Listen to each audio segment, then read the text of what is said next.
This is a village that never recovered from ISIS. There were around 100 houses here, but this is all that's left.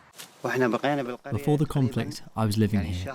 This is my house, and this is my father's house below.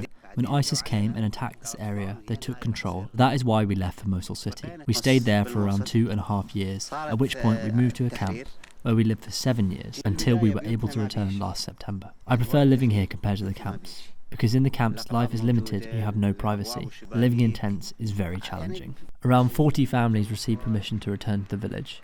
Most of them saw the situation and conditions here.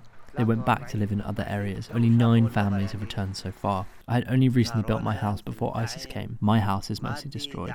I used the one muddy room to stay in. Before the conflict, most of the families relied on agriculture, breeding livestock. You don't have any services here.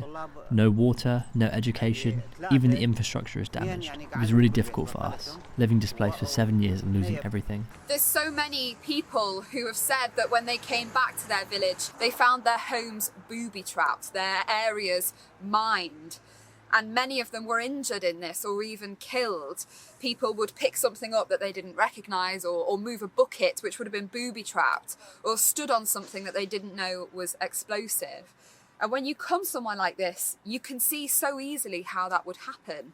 It really spells out the very human cost of ISIS's reign of terror.